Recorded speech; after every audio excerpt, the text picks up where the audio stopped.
Hello दोस्तों, welcome to story kids TV. आज की कहानी है परियों का स्कूल। कहानी शुरू करने से पहले चैनल को सब्सक्राइब जरूर कर लीजिएगा।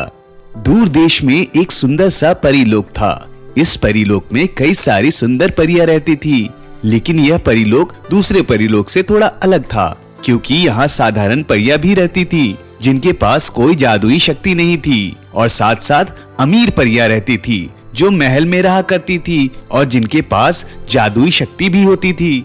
इस परीलोक की रानी परी कुछ दिनों पहले ही चल बसी थी। वो रानी बहुत ही अत्याचारी थी और अब उसके जाने के बाद सब लोग एक नई रानी की खोज में लगे हुए थे। रानी परी के महल से सारे परीलोक में एक संदेशा भिजवाया गया, जिसमें लिखा था, चूंकि रानी परी अब हमारे बीच नहीं रही, इस परीलोक के लिए नई रानी परी की खोज हो रही है। इसके लिए एक प्रतियोगिता का आयोजन किया गया है, जो कि ठीक 1 महीने बाद होगी। इस प्रतियोगिता के लिए आपको तैयार किया जाएगा और आपको राजमहल के स्कूल में एडमिशन लेना होगा, जिसके लिए आपको 300 सोने के सिक्के फीस के रूप में देने होंगे। और एक खास बात, इस प्रतियोगिता में साधारण परियां और अमीर परियां दोनों ही भाग ले सकती हैं। इस प्रतियोगिता की चर्चा सारे परीलोक में फैल गई। इसी परीलोक में बरखा नाम की एक सुंदर परी रहती थी, जो अपने माँ के साथ रहा करती थी। बरखा एक साधारण परी थी और बहुत गरीब थी। बरखा की माँ काफी बीमार रहती थी और बरखा अमीर परियों के घर काम कर पैसे कमाती थी और उन पैसों से अपना घर चलाती थी और अपनी माँ की देखभाल करती थी। रानी की प्रतियोगिता के बारे में सुनकर बरखा की माँ ने बरखा से कहा, बेटा, मैं चाहती हूँ तू भी इस प्रतियोगिता में हिस्सा ले। मैं तेरी काबिलियत जानती हूँ, तू इस प्रतियोगिता में जरूर जीतेगी। मैं आपको ऐसी हालत में छोड़कर 1 महीने के लिए नहीं जा सकती, और वैसे भी यह प्रतियोगिता उन अमीर परियों के लिए है, मुझ जैसी साधारण परी के लिए नहीं। मैं उनके बीच 1 दिन भी नहीं टिक पाऊंगी। और आपने सुना ना, उसकी फीस भरने के लिए हमें 300 सोने के सिक्के देने होंगे।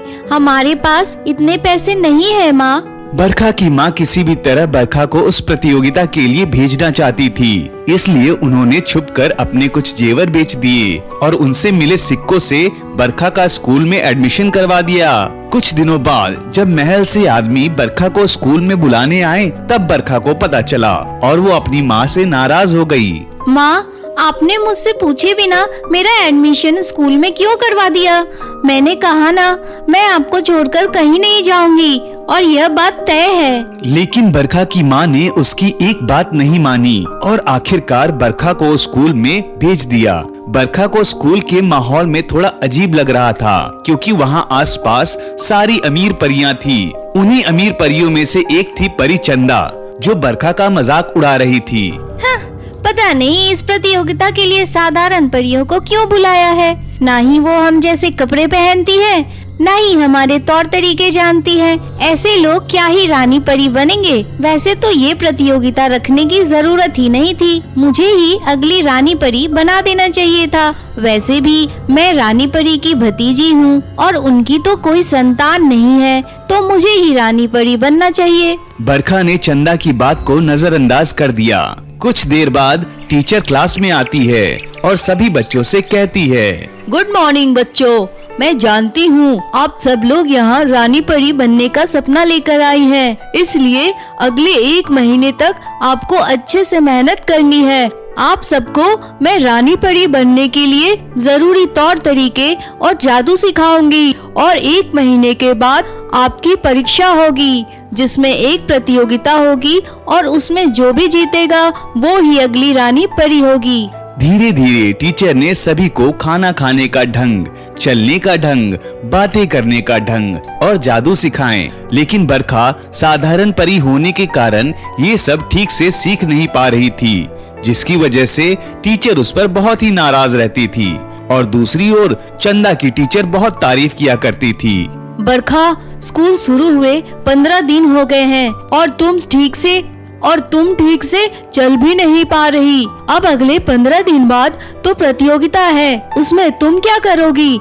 अगर अगले 4 दिनों में तुम्हारे में सुधार नहीं आया तो तो मैं तुम्हें इस स्कूल से निकाल दूंगी। मैंने तो पहले ही कहा था कि ऐसी साधारण परी को इस प्रतियोगिता में भाग ही नहीं लेने देना चाहिए। अब हमारे महल में ये काम करती है तो इसका मतलब ये नहीं कि इसे हमारे तौर तरीके भी आ जाएंगे। चंदा, बातें कम करो और सब लोग अपने अपने कमरे में जाओ। बरखा अपने कमरे में जाकर अकेली बैठी बैठी रोने लगती है। मुझे यहाँ आना ही नहीं चाहिए था, ये मेरे बस की बात ही नहीं है।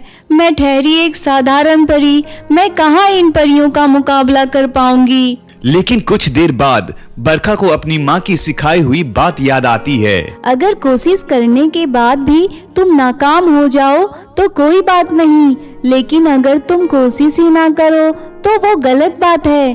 कोशिश करते रहो, तुम्हें परिणाम जरूर मिलेगा। इसी बात को ध्यान रखकर बरखा ने कोशिश करना शुरू कर दिया।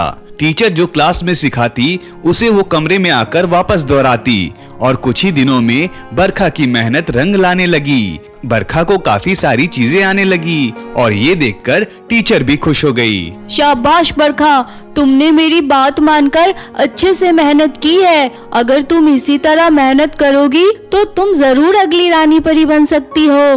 तुम में वो काबिलियत है। बरखा टीचर से तारीफ सुनकर बहुत ही खुश हो जाती है, लेकिन चंदा को बरखा की वाहवाही से जलन होने लगती है। उसे डर था कि कहीं बरखा प्रतियोगिता जीतकर रानी परी ना बन जाए और इसी वजह से वो अपनी कुछ दोस्तों के साथ मिलकर बरखा को प्रतियोगिता से बाहर निकालने की योजना सोच रही थी। कुछ दिनों बाद प्रतियोगिता का दिन आ जाता है। पूरे परीलोक को सुंदर तरीके से सजाया जाता है और इस प्रतियोगिता को देखने कई सारे लोग आए हुए होते हैं, जिसमें बरखा की माँ भी शामिल थी। वो अपनी बेटी को जीतते हुए देखना चाहती थी और दूसरी ओर चंदा और उसकी सहेलियों ने बरखा को प्रतियोगिता में आने से रोकने के लिए उसके कमरे को बाहर से बंद कर दिया।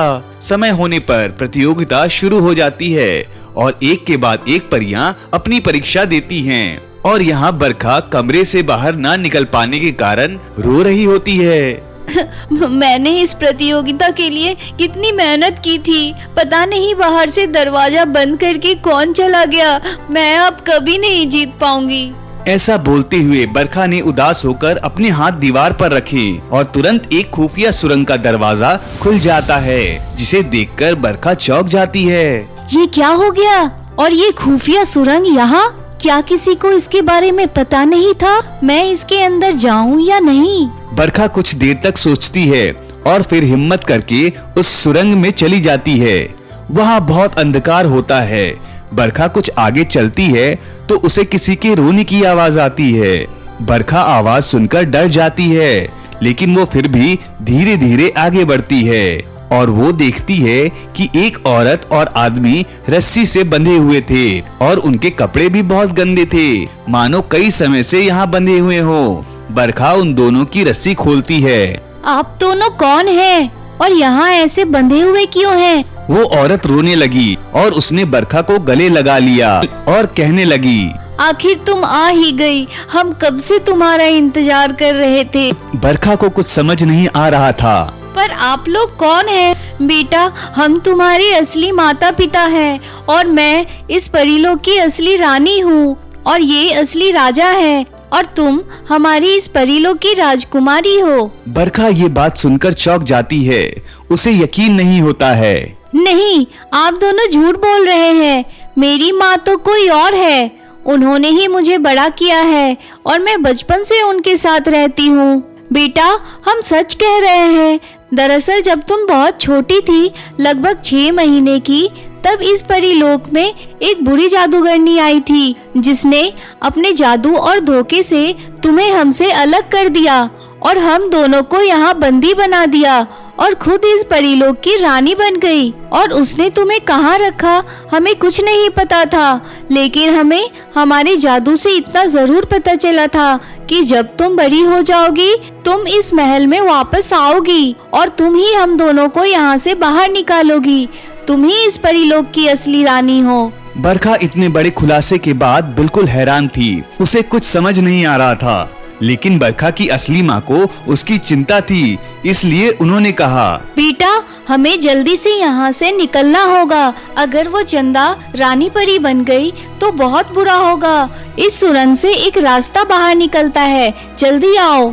बरखा अपने असली माता पिता के साथ उस सुरंग से बाहर आ जाती है और परीलोक की असली रानी सबको सारी सच्चाई बताती है और सब लोग रानी की जय जयकार करने लगते हैं। लेकिन बरखा को रानी बनने की खुशी नहीं थी, बल्कि इस बात का दुख था कि इतने सालों से वो जिस माँ के साथ रह रही थी वो उसकी असली माँ नहीं है। तभी बरखा की माँ उससे मिलने आती है और गले लगा लेती है और बरखा रोने लगती है। माँ, आपने मुझे पहले क्यों नहीं बताया कि आपने मुझे गोद लिया है? बेटा, मैंने तुम्हें हमेशा से ही अपनी बेटी माना है और ये बात पता कर मैं तुझे दुखी नहीं करना चाहती थी, लेकिन मुझे पता नहीं था कि मेरी बेटी सच्ची की राजकुमारी है। अब सारी बातें आईने की तरह साफ हो चुकी थी। सबके सामने बरखा को उसकी 2 माताओं ने ताज पहनाया और असली रानी परी बना दिया।